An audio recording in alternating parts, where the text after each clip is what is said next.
Do you like what you're hearing? Help us celebrate our 1-year anniversary. You have until November 13, 2018 to leave us a written review along with a star rating. Then shoot an email to contact@sparkjoypodcast.com with your username for a chance to win a copy of Sparkjoy signed by Marie Kondo. You can visit sparkjoypodcast.com/iTunes for more details. And now, on to the show. Welcome to Spark Joy, the podcast dedicated to celebrating the KonMari method and the transformative power of surrounding yourself with joy and letting go of all the rest. With your hosts and certified KonMari consultants, Kristen Ivy and Karen Sochi. And now, here's the show. Once you've tidied your home, you have the space, both physically and emotionally, to explore other areas of your life that spark joy. One of those pillars is health and wellness. Beyond the home, there is health. And beyond conventional health practices, there are alternatives that focus on holistic wellness and preventative care. Today, we're going to turn our attention to homeopathy to further explore the intersection between health and home. Our guest, Frank Molignano, has worked extensively in the mental health field as a homeopath, biofeedback specialist, and Reiki master. He facilitates a deep connection to well-being, integrating unresolved trauma, and through his practice, supports individuals in moving from contraction to expansion and from limitation to freedom. Welcome to Spark Joy, Frank. Thanks for having me. Welcome to Spark Joy. So let's start with your story and your journey to homeopathy. How did you become acquainted with this particular type of alternative medicine?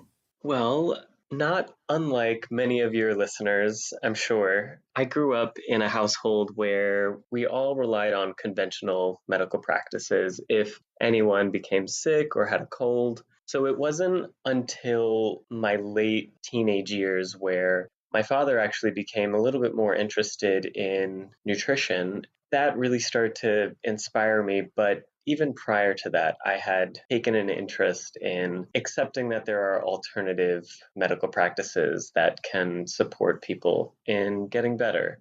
When I went to college, I decided I would become and study osteopathic medicine, which is the study of bones and very similar to chiropractic medicine, where they do manipulations, except they can also prescribe medication.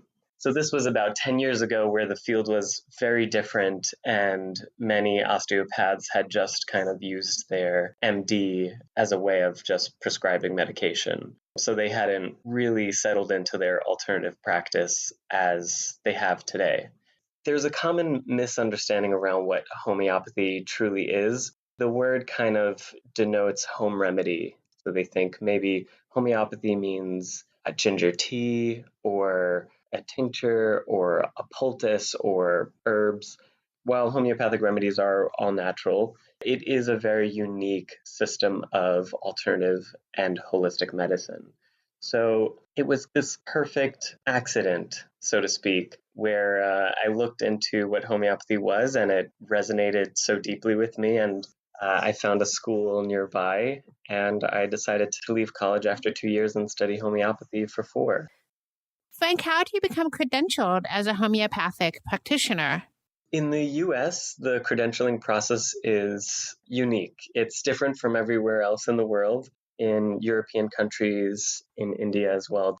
You become a doctor of homeopathic medicine. It's an MD with a homeopathic credential. Here, there is a certification process and several national certifying bodies. There's the North American Society of Homeopaths, as well as the Council for Homeopathic Certification. And the requirement is a specific number of classroom hours, a specific number of clinic hours, as well as supervised and unsupervised and cured cases, and the successful passing of their exam as well. I didn't have any experience with homeopathic medicine myself until I began studying it. I learned that I could rely and trust this form of medicine once I contracted Lyme disease. And at the time, I didn't have medical insurance, so I had to put it to the test. I realized that if I couldn't get better and feel my best through using this alternative medicine, then, what business do I have encouraging other people to take a leap of faith or shift their paradigm and try something that's a little bit more unconventional? I'm curious about your treatment of Lyme disease. I have a very limited knowledge base on it. I recently watched a documentary about Lyme disease, and it seems like something that is hard to treat conventionally or alternatively. So I'd love to hear a little bit more about that journey and how homeopathy helped you get healthy. Absolutely. When I began studying homeopathy, it was only after several classes that something spontaneous happened to my health. And you're right, Lyme disease is, in a way, kind of mysterious. It's called the masquerader. It can look like a number of other diseases because it presents in such broad symptoms. And it can be something as low grade as anxiety or a little bit of arthritic feeling. It can be generalized, it can be very specific, and it doesn't always manifest immediately following a tick bite. It can be years later even. So it's very difficult to diagnose, and our tests, they present a lot of false positives and don't always show exactly what is occurring there. So because homeopathy is a part of this holistic model and it's not targeting a disease or a specific system, and it looks at the entirety of your subjective and objective experience, it didn't matter if I had a label to it. It only mattered what my experience of it was. And it wasn't until a year into homeopathic treatment that I later discovered that it was Lyme disease.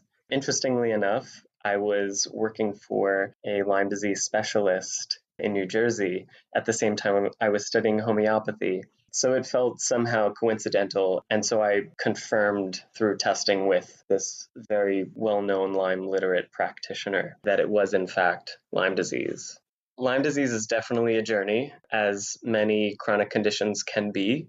But if I didn't start with homeopathic treatment or anywhere along the way, I don't think I would have made the progress that I did. And I don't think it would be in a state of remission that it is now. I know that alternative medicine has been around as long as probably people have been around, although, it wasn't always considered alternative. For a long time, it was the only kind of medicine there was. But I'm curious about how the current modern form of homeopathy came about. How did that practice begin, and when was it invented or born or came to be as we know it today?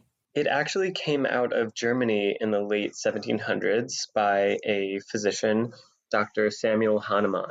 He was a physician at the time, and we know from that time period, the early 1800s, that medical practice was still pretty barbaric. They still used techniques like bloodletting, toxic metals, and even leeches. Sanitary practices were still pretty new.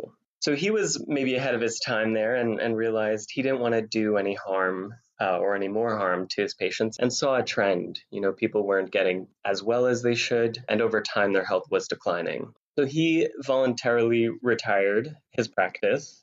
So he was quite disillusioned, and he had 11 children that he still had to support, and he knew 7 languages. So in the meantime, he translated medical texts. So this kind of formed a backbone of the philosophy of homeopathy. The influence that inspired him from different philosophical texts that he read, different alternative practices like Ayurvedic, traditional Chinese medicine, acupuncture. These all kind of encouraged him to forge a new practice, which he later called homeopathy. And it really became popular during the 1800s, during all of these epidemics like the cholera epidemic or the scarlet fever or typhus, where the mortality rate under conventional care was roughly 60%, but under homeopathic care, it was only 9%. So there was this drastic difference, and there was such a surgence behind this new form of medicine. I love this idea around treating the cause versus the symptom. It reminds me a little bit of KonMari, actually, where instead of just jumping in and trying to tidy whatever is kind of on fire, so to speak, we really take the time to figure out what's the source of the clutter and what's the source of the consumption pattern that's causing a massive amount of things to be in the space in an overwhelming way. Can you tell us a little bit about why it's important to place our attention on treating the cause and not the symptom when it comes to homeopathy? I think we can look at our health, we can look at symptoms or a condition or disease like a tree. So for each branch is a unique expression, sign, or symptom, however you want to look at it. For as big as the branches are, so too the roots are deep. If you prune back one of the branches, it's not treating the whole. Our experience is all connected, and the conventional medical approach likes to take more of a two-dimensional look at health, where you see a different specialist for each condition or each symptom even. So you may not actually be getting better in a holistic, more robust way. You're just kind of pruning. You're really just managing your symptoms, and it may only be temporary. The way the holistic model or homeopathy looks at it is that everything is connected, and even though it may seem unrelated, they're part of a greater whole. When a skilled practitioner tunes in, it conveys how balance and health can really be restored. So this is about cultivating and reclaiming wellness. It's really using the approach that we can expand our container for wellness. It's not just that disease or unwellness happens to us, but we're in this constant state of growing, contracting, and expanding. So it's not homeostasis, it's really a more dynamic state of health and wellness. When we trace back all of these different branches, as I said, they may seem unrelated if it's conditions like psoriasis or anxiety or seasonal allergies or arthritis. If we take a greater look at them, you may find themes, but from the homeopathic lens, we can find a well-suited, individualized remedy that can really help create balance and start to resolve this on a deeper level so that all of these start to resolve in a more organic way. So it's not targeting one specifically, but the whole. I do see a lot of parallels between homeopathy and KonMari in the sense that in KonMari, we also are looking for, maybe the underlying symptoms or the side effects of behaviors that impact all the other areas of our lives, which is why I think at the end of the tiding process, people start looking at other areas of their lives. Maybe they've been ignoring certain aspects because they've been so focused on the anxiety of having a cluttered, disorganized environment. So I definitely see the parallel there. It's super interesting. And I think that in many different types of philosophies that kind of come up against traditional thinking, that there are probably a lot of myths and misconceptions around homeopathy, just like there are in KonMari. In fact, we dedicated an entire episode of Spark Joy Podcast, episode 25, to myths and misperceptions in KonMari. Can you tell us a little bit about some of those same kinds of misperceptions or misinterpretations, maybe, that you have seen in homeopathy as well? Yeah, there's a surprising number of them in homeopathy. The ones that really come to mind are that while homeopathy is a, natural-based holistic practice, we use what we call ultra-dilute microdoses of natural substances. Now, that term can sound convoluted. It makes you wonder, what could that possibly mean? Essentially, what it looks like is taking the active substance and it's almost like putting it in a huge, vast amount of water and taking one drop out of that and putting them on what we call our carrier pellets, which are simply little sugar pellets. So people typically associate that with the placebo effect. So they believe that because they are so dilute, that there is actually no active substance. But the truth behind that is, as shown in all of the research and clinical studies and trials that we have, which is another misconception that there is no research. I'm actually on the research committee for the National Center for Homeopathy, so I have the privilege of digging through a lot of different databases and to bring these articles out into the forefront, into the public eye. So we know that it's not placebo. Are there any risk involved with this type of treatment? The short answer to that question is no. Under the hands of a skilled practitioner, there are no risks involved. The longer answer is It depends. And it depends simply because of the culture that we are in right now, this DIY kind of mindset. And you run the risk of assuming that because it's natural, because it's available over the counter at a health food store, or because the representative said this might be good for my cold, that there is no foreseeable consequence. Someone that hasn't studied homeopathy may not be able to perceive the subtle change in the symptoms to tell you whether or not things are improving or getting worse or no change at all. I do have one little example from my first year of study. My sister actually, she came to me with a toothache through taking her case at the time. We realized she really needed a root canal. It was a really bad infection. And I gave her the lowest potency possible. I just thought, you know what? She was willing enough to let me try and practice on her.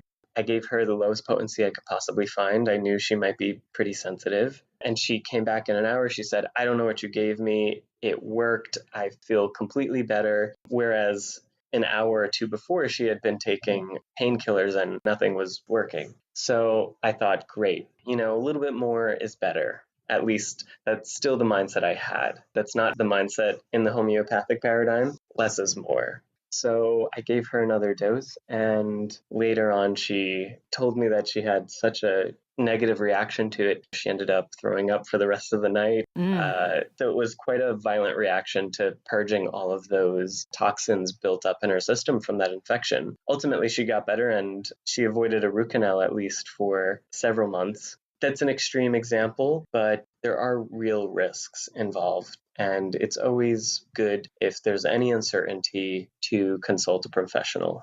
Wow, thanks for clarifying that. I think that's a very important point to share. And I'm also curious if there are unique situations where more conventional approaches is kind of the better direction than homeopathy. Personally, I believe that conventional medicine is absolutely great for emergencies or urgent care, but that's going to differ from person to person. Somebody may feel the flu is maybe an emergency. Another person may feel a simple stomach ache. There's kind of a general malaise or something that they can't quite place. And we kind of grew up in a culture where we need a label. And if we don't have that, it can really trigger that sense of unease and panic. So it does take a little bit of a paradigm shift, but if you seek a professional alternative practitioner, they can typically help you know when the right moment is to refer out to seek conventional care. And oftentimes you can do both simultaneously. They don't contradict each other and can work in a cohesive way. Yeah, the prevention side of homeopathy is really intriguing to me. There seems to be opportunity to really optimize our health from that direction. For example, I'm really curious about if there are homeopathy practices that we can apply to or within our home environment to keep us healthier in our space through a more preventative lens. That's a great question. And I think having a first aid kit at home is a great thing. Everyone should have alongside their Band-Aids, Neosporin, hydrogen peroxide, some homeopathic remedies that could be used with a certain amount of safety and versatility. So there's several well-known remedies that some of your listeners may have heard of, like arnica, which is excellent for bumps and bruises. It can even be good for sprains, or if you wake up with a sore neck, that's a great remedy. Calendula is also a really great homeopathic remedy. Some people may know this in the form of a cream, but it can also be made into a homeopathic cream, which is great for burns or minor scrapes. And this can maybe take the place of Neosporin. And it's great. I actually used this when I accidentally poured some boiling water on my hand, and I quickly used my calendula cream every day. And instead of bubbling up and becoming this painful blister, it remained flat and the skin darkened like a sunburn, and it flaked off and it was painless. Another remedy that's great to have in the home is apis or Staphysagria. I know these all sound kind of funny. They sound like this because they're the Latin names of the substance themselves that they're made from. Those two remedies, apis and Staphysagria, are excellent for bug bites or bee stings. Another one that I would say to have on hand, especially if you're a hiker, would be Roost Tox. That is excellent for poison ivy. My nickname in middle school. I'm really wondering if someone is interested in learning about applying homeopathy to their own health and well-being, how would they get started? How would they find a practitioner, know whether or not they're a good candidate, all those kinds of things? That's a great question. There are several resources available online to find various homeopathic practitioners in your area. On the CHC, Council for Homeopathic Certification website, there's a directory. There is also a practitioner directory on the National Center for Homeopathy, as well as the North American Society of Homeopaths. All of these have directories for what certified and credentialed homeopaths are out there in your area. I think we all have a moment along our wellness or healing journey where we start to question our results, whether it is with a conventional practitioner or with alternative or holistic practitioners. So I don't think it's all that uncommon to shift gears and think about, is there a better alternative? And just in general, does that mean a different practitioner of homeopathy or a different practitioner of conventional medicine? So I think it really has a lot to do with finding the right practice, but also the right practitioner. If you feel like you're kind of stuck in a rut, or if there's parts of your lives that there's patterns that you're having a hard time breaking mentally, emotionally, or physically, that makes you an excellent candidate for homeopathic care. What really was the impetus for me seeing my homeopath was my seasonal allergies. As I said at the top of the podcast that I was in treatment for Lyme disease, the first thing I opened up with was my unbearable seasonal allergies. And we know the care around that with conventional treatment isn't really all that great. It's a lot of sinus sprays or, over-the-counter drugs that only manage it for the time being. I don't think we should settle our idea of what wellness is. I think we should all aim for a curative response. So using allergies as an example, experiencing less symptoms or less intense symptoms each year, and eventually no more symptoms at all. It's not just limited to physical ailments. We can also look at this in terms of anxiety or panic disorders or trauma or other psychological conditions where we still haven't quite found balance. There are certain triggers that are very sensitive to us. With homeopathic treatment, some of these things start to kind of fall into balance, and you start to find that the things that once upset you no longer do, and maybe you don't have those same peaks and valleys, or maybe those periods of aggression or rage are a lot softer, so that weight kind of just starts to evaporate a little bit more over time. So in my own personal journey, it's always come from a place of not wanting to take medication for a long period of time or throughout my entire life. The homeopathic model really honors and respects the body and mind in a way that there is an inherent state of balance that we can all come back to. Frank, what is your favorite health-related tip? Let's see. My favorite health-related tip may not even be specifically about homeopathy. Oh, okay. I would say my favorite health-related tip would be more about minimizing the amount of sugar in our diets. It's in everything. You have to look closely at it. If that's something you can cut out, you would be surprised. I think that can really create a lot more mental clarity for us and could clear up some physical conditions as well. And drinking a lot more water. I think we all kind of run a little bit too much on caffeine and dehydration. I love water, but I'm still working on the sugar part. so I have a little bit more work to do, but this was very inspiring. I would love to know at this very moment, what sparks the most joy for you, Frank? I'm inclined to say homeopathy because it is such an exciting practice to me.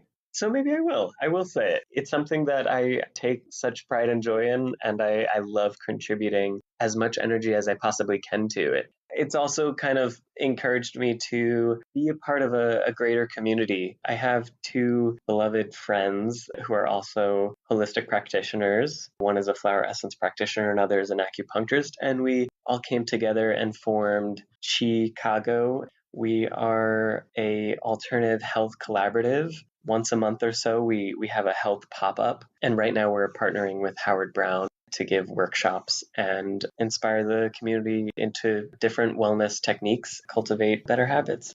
Awesome. And do you have any parting words of wisdom for our listeners?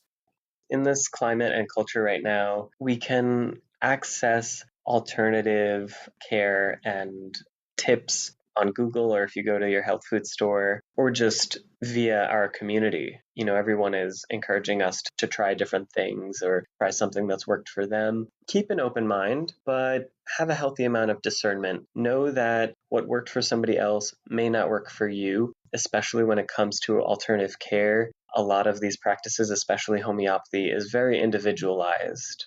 And so a remedy that worked for me most likely won't work for you. And I don't want that to discourage you from seeking out a homeopathic practitioner or thinking that homeopathy doesn't work for you. It's best if there is any hesitation or it's not something simple, like in the tips I mentioned earlier, like bumps or bruises or minor cuts or burns, then it may be best to see a professional. That is a great point and a great way to close today.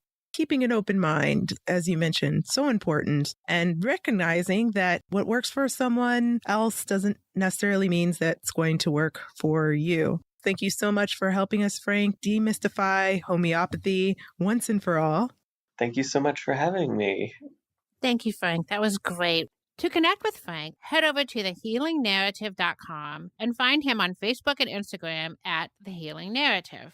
Exclusively for our Spark Joy listeners, you can access Frank's cold and flu homeopathic remedy chart, which is linked in our show notes. Frank is also offering a 25% discount off of his initial 2-hour consultation. Be sure to contact Frank at thehealingnarrative@gmail.com and reference that you heard him on a Spark Joy podcast. So now we want to hear from you. Tell us your burning tidying questions or share stories about how KonMari has impacted your life. You can find us at sparkjoypodcast.com and click Ask Spark Joy to leave a question or comment for a chance to be featured on next week's show.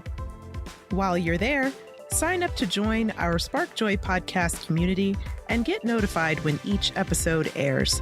You can also join the Spark Joy Podcast community on Facebook, Instagram, or Twitter at the handle @SparkJoyPodcast. Thanks for tuning in, and we hope your day sparks joy.